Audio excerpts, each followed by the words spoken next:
Okay, so I'm out of the witness protection program. I'm now back into my office. I actually tried to do some of the recordings near the administration building because I thought that's a perfect place to go ahead and talk about the bureaucracy in front of the administration building. But there was too much traffic, and I think I swallowed a bug, and so it was kind of gross. So here I am back in my office in the comfort of my office. For this part of the lecture, you're going to need to have the links next to you for the links that are on the lecture notes. And so you're going to have to go ahead and open up your browser and make sure that you're ready to go with a couple of the links. So I want you to go ahead and click on the second link that says Executive Departments. And what you'll see is, where it says Executive Departments, below Executive Branch. And if you go ahead and you look at that, that's sort of the main part of the bureaucracy that we're going to talk about right now. So if you need to pause me and then go ahead and pull it up. But if you have it in front of you, what you'll see is that there are a number of different departments that are part of the executive branch.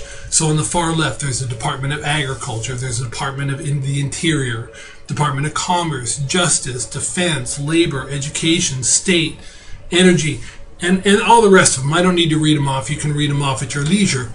But each one of these departments has their own jurisdiction. They have their own policies that they're responsible for. So, for example, if I'm the President of the United States and Congress goes ahead and they pass a law that fills corn law, and then they bring it to my desk and I sign it and I go, oh, here's a law that has to do with corn. What I'm going to do is, because my job is to execute the law, to carry out the law, I'm going to go ahead and I'm going to take that to the Department of Agriculture, because they're the ones who deal with corn. Maybe there's something with maybe there's going to be some part of the law that the Department of Commerce is going to have to handle.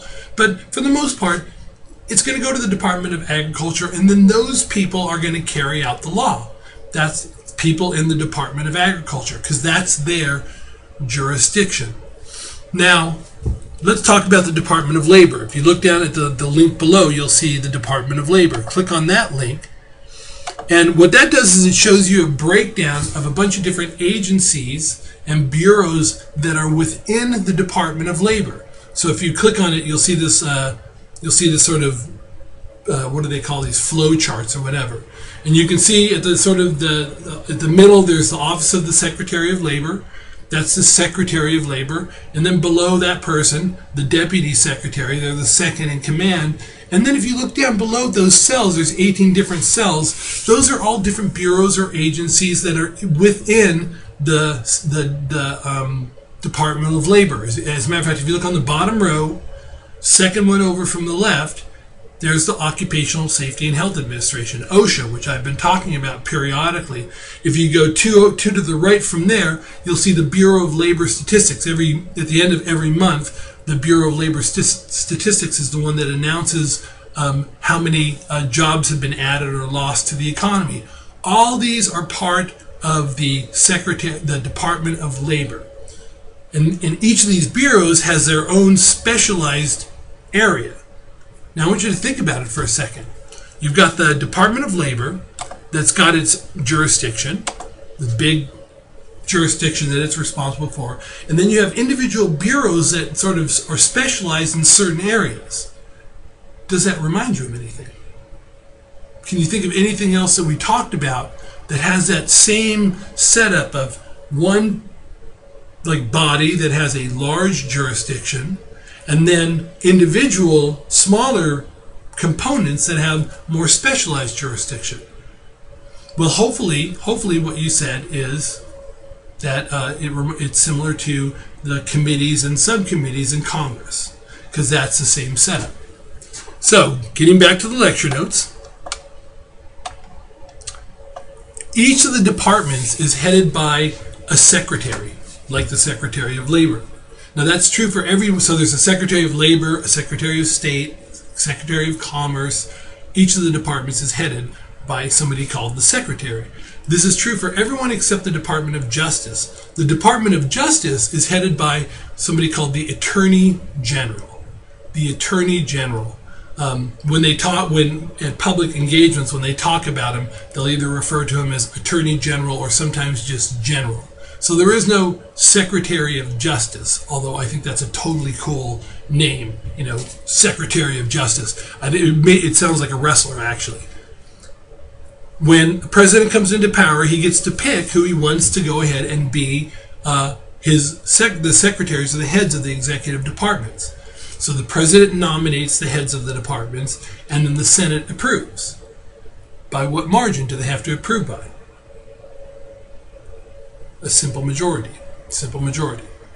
Now, all the secretaries combined serve in what's called the president's cabinet. It's sort of an informal group of people who, when you put them on, sometimes they'll all get together in a room. You know, the Secretary of Agriculture, Secretary of Commerce, Secretary of Transportation, Secretary of House and Urban Development, the Attorney General, the Secretary of State. They'll all get together. But so, and all those people, and then the president can have other people join him. That's what's referred to as the president's cabinet. But the cabinet isn't really a decision-making body. Like, they don't get together and say, the president doesn't get together and say, okay, what are we going to do about this or that? Think about it. Go back to that. If it was a matter of fact, go back to that link that showed just the departments, the executive departments. And now think about it. Suppose you had a meeting, and let's say the president was going ahead and he was trying to decide what he's going to do in Afghanistan, right? Is he going to go, you know, what policies he's going to pursue in Afghanistan? Would it make sense to get all those people around a table and try and decide what he's going to do? You can pause me while you think about it. This isn't a riddle, but something worth pondering. Look at what each of the departments do. The reality is it probably doesn't matter, and you probably don't need the advice of the Secretary of Agriculture if you're trying to decide what to do in Afghanistan. I mean, unless you're going to start bombing Afghanistan with corn, or, you know, something like that, the reality is you don't need the Secretary of Agriculture.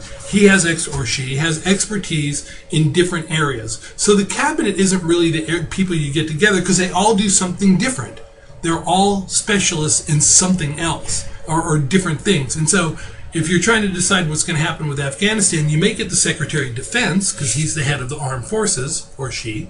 You might get the Secretary of State because the Secretary of State is in charge of foreign affairs. But you're really not going to need the Secretary of Transportation unless you're going to build a road to Afghanistan. You're not going to need Housing and Urban Development because that's for here. The Secretary of the Interior is responsible for lands like federal lands inside the country. They're certainly not. You don't need those people there. So the cabinet's not really a decision-making body per se.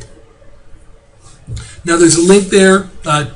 It says state and then executive departments. You can take a look at that just to sort of see the different departments in the state bureaucracy, but we're going to be focusing on the federal bureaucracy here. Now, I've already talked about it a little bit, and I'm just going to elaborate a little bit more.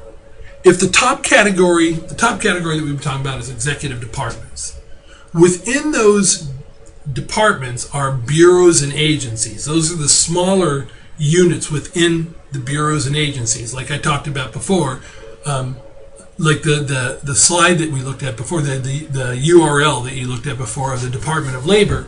It showed all those different agencies and bureaus that are part of the Department of Labor.